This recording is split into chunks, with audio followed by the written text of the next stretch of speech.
Ja sam Nihada Prnjavorac i član sam inicijativne grupe Alpbach Sarajevo. Cijeli ovaj projekat počeli smo prije nešto više od godinu dana i na njemu su radili članovi 4 inicijativne grupe, odnosno Alpbach kluba iz regije, i mislim da smo postigli stvarno veliku stvar i organizovali smo ovo nekako svojim nekim zajedničkim naporima i zajedničkim radom, i to je meni lično najvažnija stvar koju smo zapravo postigli. Pred sami projekat desila se velika katastrofa u našoj regiji. Bosnu i Hercegovinu, Srbiju i Hrvatsku su zadesile katastrofalne poplave, znači nešto što se nama nije desilo u posljednjih 100-150 godina. Stvarno smo svi bili lično baš pogođeni time i nismo znali šta da radimo. Htjeli smo na neki način da doprinesemo cijeloj toj situaciji, zapravo da pomognemo na neki način, i jedna od ideja koju smo dobili je bila da skupimo knjige za Maglajsku biblioteku, i onda smo zamolili sve naše učesnike da zapravo donesu jednu svoju knjigu i da na taj način doprinesemo rješavanju cijele te situacije i da malo pomognemo toj biblioteci. I evo, jedna od tih knjiga je tu sada. Actually hurts me is that we do not have enough support. We don't have support of the government, private and non-private sector, and we are really trying and want to achieve something, but sometimes results are not what we want. Pa mislim da je najveći problem definitivno nezaposlenost sada, i oko toga se sve vrti i iz toga izlaze svi drugi problemi. Može se reći da što se tiče slučaja Crne Gore, da je dosta problematičan nedostatak participacije mladih u političkim procesima u državi, što mislim da je isto tako regionalni problem. Mediji ne pridaju toliku pažnju saradnji. To je srećom sad, ili nažalost, kako god, došlo do izražaja u skorašnjim događajima na Balkanu, odnosno poplavama koje su se desile, pa se nekako ta saradnja i možda to bratstvo među našim državama tek je tada došlo do izražaja, ali pitanje je da li je potrebno tako nešto da se desi da bi mi zapravo sarađivali i pomagali jedni drugima. Dakle, da se vratim na ono početno, mediji dosta šire negativnu kampanju u smislu da dovoljno ne naglašavaju onu stranu koja je pozitivna, a to je saradnja među svima nama koja postoji, i ovaj summit je jedan od dokaza da ta saradnja postoji kako među mladima, tako i među starijima, uslovno rečeno. I believe that the biggest problem at the youth population in region or in Bosnia and Herzegovina is actually they are very passive and they don't want to get involved in politics, and that's why we try to organize this type of events. I believe that this is a great way for young people to involve. I believe that the young people need to be involved, and besides, that involvement can be in two types. They can be the representatives of the young people, and that is what we try to create, the new young leaders. And we had 100 of new young leaders here in Sarajevo during our summit. But besides, it is really important to promote that political activity of the young people as representatives, but also their involvement in the choosing of their representatives. Still, in our country, we have a great problem that young people do not go to the elections, they do not choose their representatives, and they are passive, and they talk that nothing will change. Also concluded on our summit is that during our cultural events that we had during the first 3 nights, actually young people are very interested in the culture, and on a Friday night, instead of going out, we had an hour and a half of a panel discussion on culture, the issues in culture, why is culture in such a bad state here in Bosnia and in the region, when we have people who are very interested. And then we came to a conclusion that actually the quality in education is actually bringing this to a point where culture is being diminished every moment. And also after that, at 11 in the evening, still instead of going out, these 100 young new decision makers, active citizens of Europe, they were actually visiting a museum And some of them were actually even interested in becoming the official donors of the construction of that museum, which actually resulted in that we're not really passive, it's just that our environment wants to make us passive. Ja kao predsjednica kluba Alpbach Beograd sada i kao mlada osoba koja je trenutno preduzetnik, istakla bih 3 stvari, vrlo konkretnih. To su, prva stvar jeste problem sa preduzetnicima i negde htjela bih da me moja vlada čuje, da ona stvarno pomogne tim preduzetnicima, da to ne bude jedno slovo na papiru, nego da se stvarno mladim ljudima omogući da taj rizik koji preduzmu, da se bave poslom koji vole i za koji smatraju da je unosan, da im omoguće okruženje koje će im pomoći da se bave time i da budu predstavljani što u zemlji gde žive i rade, što u svetu. To je jedna stvar. Zatim, u Srbiji ne postoji društveno preduzetništvo kao trend koji je svuda u svetu u porastu. Ne, mi nemamo preduzetnike koji brinu o mladima, o starijima, o sirotinji. Nemamo. Znači, nemamo. Prosto, to je jedan problem. Zatim, u Srbiji nemamo zakon o lobiranju, recimo. I sad, kako ja kao mlada osoba da izlobiram nekoga, kada ja u svojoj zemlji nemam zakon koji to meni omogućava?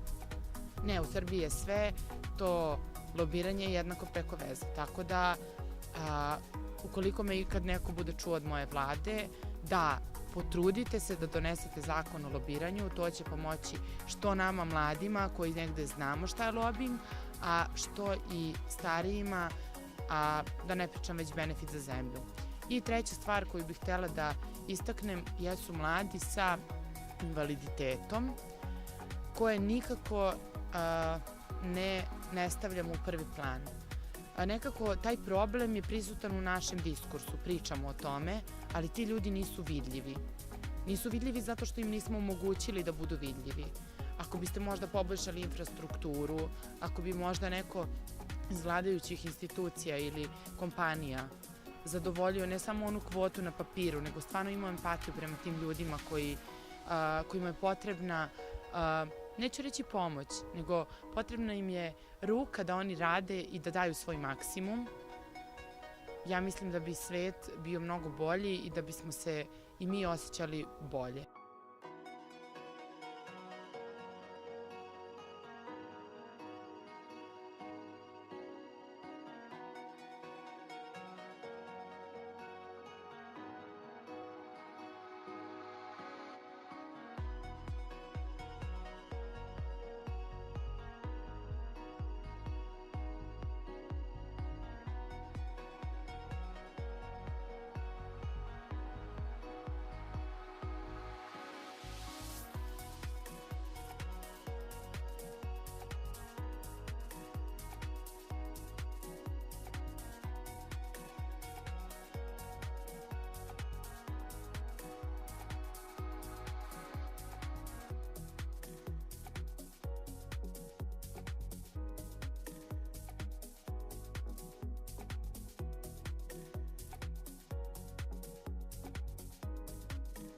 It feels amazing to be standing here in front of you at the opening ceremony of the event that not so long ago, less than a year ago, seemed to be just a brain baby of a couple of enthusiastic people who shared some beliefs and values. And now we are here opening the summit that will, in the next 4 days, bring together 100 young, prosperous people from all over Europe, almost 50 speakers, and all of them will be coming from more than 15 countries. And like Melissa said, it is not a coincidence that we are gathering here in Sarajevo. There is a symbolism that we are bringing 100 young, prosperous people 100 years after the beginning of World War I here. And while we all know ugly facts and figures from the past, we by no means want to spend the next 4 days discussing past. We are dedicating the summit and the next discussions to talks about present and to get prepared for the future. So what is it that we want to accomplish here? And there are a couple of things. First, we wanted to demonstrate that the regional cooperation here in the Balkans, despite all of our issues and problems and disputes, is possible.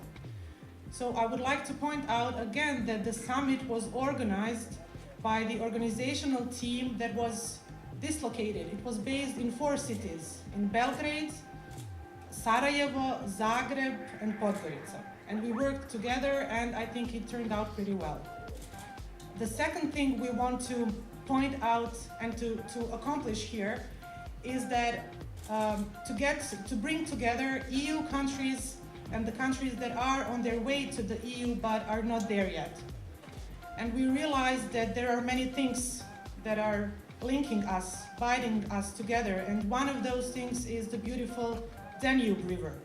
And this was recognized even by the EU through the EU Danube strategy that is enabling numerous institutions, organizations, municipalities, universities to cooperate and work together in order to provide more prosperity for the region, but also to build and create a specific regional identity. The third thing that we want to accomplish is to show to those who are maybe having some doubts, to show to them that youth is able of taking action.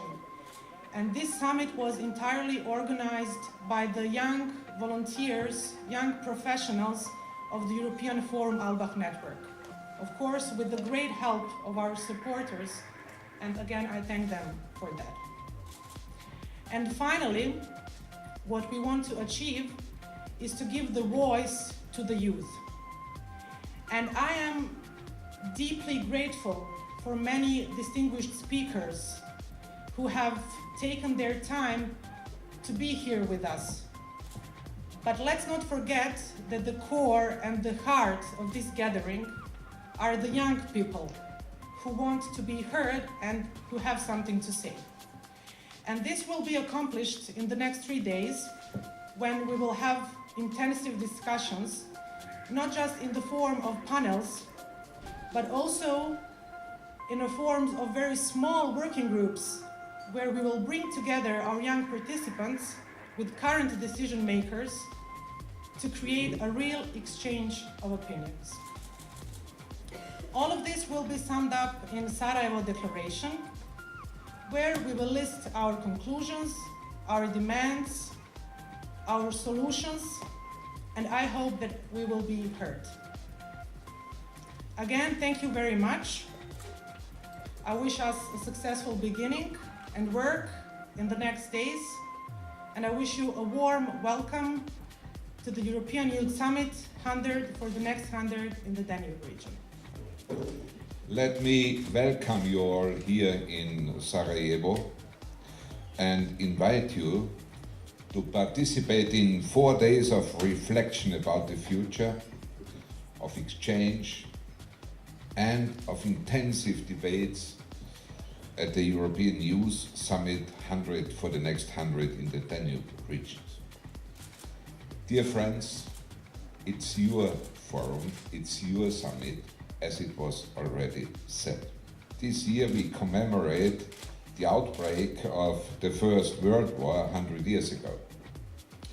Many events in Sarajevo will look back on the events of 1914 in the months to come.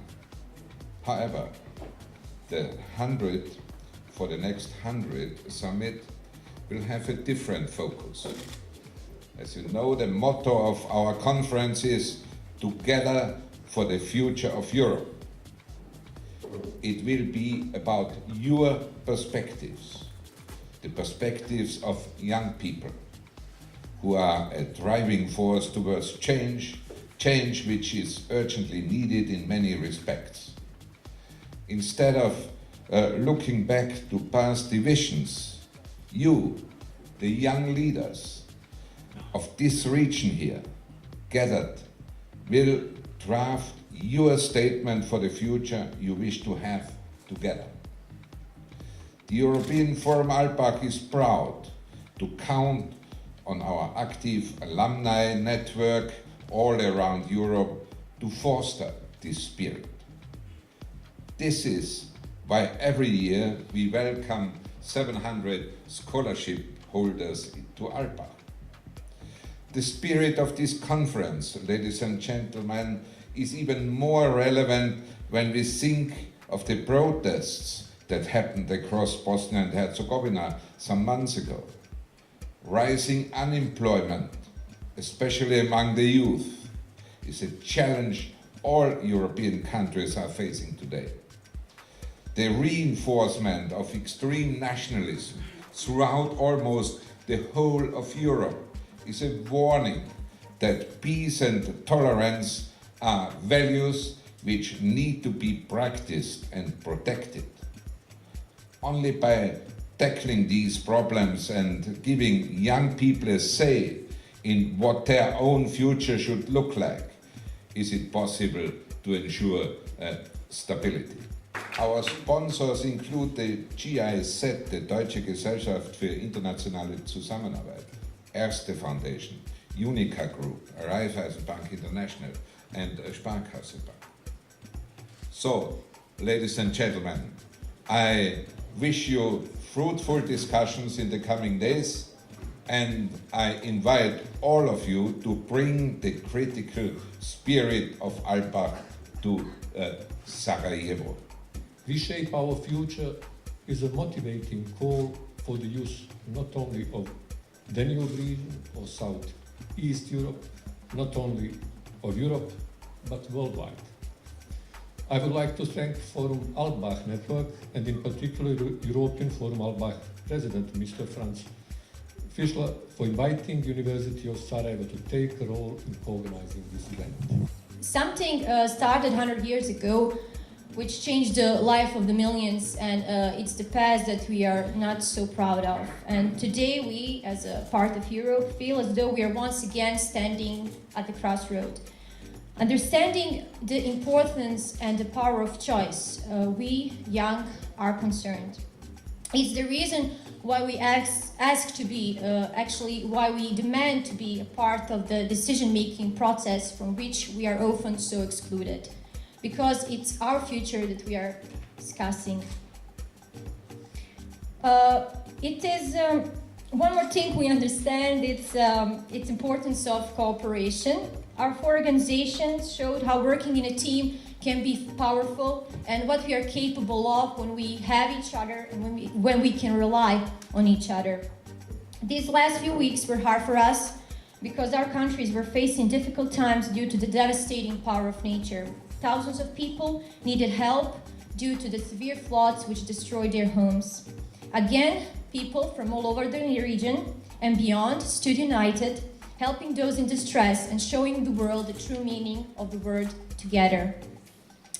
As you may know, this year we celebrate one more anniversary. It's 30 years of Sarajevo Winter Olympic Games. So I would like to finish these introductions with the words that were spoken during the lighting ceremony of the Olympic flame in 1984 in Sarajevo. Citius, Altius, Fortius. Faster, higher, stronger. United, joyful. Let's fight for each span of human height, for a faster reach through to mankind, for stronger hands of friendship. Let millions run into a brotherly hug. From the glow of the game that waits us all around the world, let the undying human spring cheerfully ring. So bring the Olympic spirit with you during the next 3 days. And as we host here in Sarajevo, in Bosnia and Herzegovina, I like to say, feel at home. And thank you for coming. Back 500 years, namely in 1492, the Jews, Sephardic Jews, were expelled from Spain. So what we had in the West, Jerusalem of the West in Toledo, did not exist anymore. Instead, we had the new Jerusalem of the East, Sarajevo, because all the Jews were friendly received here in Sarajevo. They found a new home, there was no ghetto, the doors were open, and since then, we had Europe in Bosnia and Herzegovina, 4 religions, Sephardic Jews, Orthodox Serbs, Catholic Croats, and of course Bosniaks and Muslims, lived here peacefully together. And I think it's not good always to speak what can Europe do and European Union, because this country always, this region here was always very much European, yeah, very much so.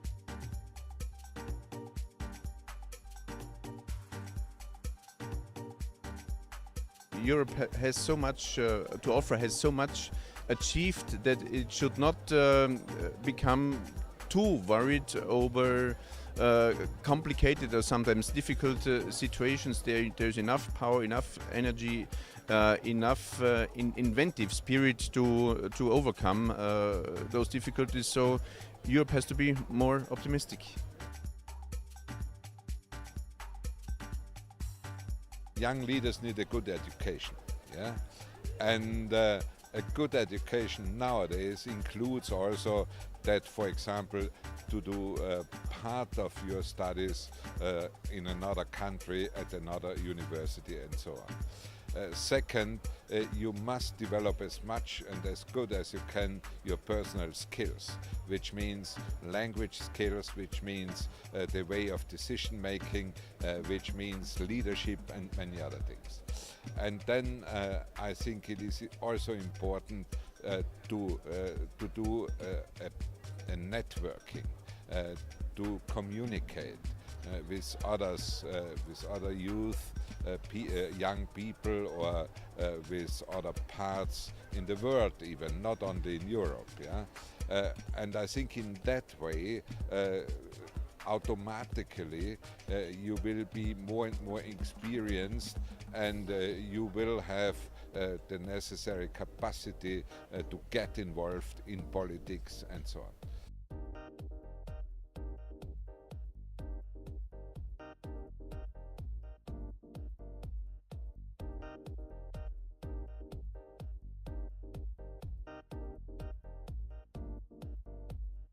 If you live in a local community, this is a very good opportunity to start really implementing. Why to go in the very beginning to act on a wide spectrum? If you can change something in your little community or your little municipality and work out their best practice, then you can go on the second level and show that this good practice can be transferred to other municipalities, to other regions. And with that, you can step into a wide and broad picture, which really could make our life better in the global meaning. What I think, talking about youth and development, is what is very important is individual initiative. Take initiative, think about what you can do, what you like to do. Even it's not a matter, not a question of formation, not a question of training.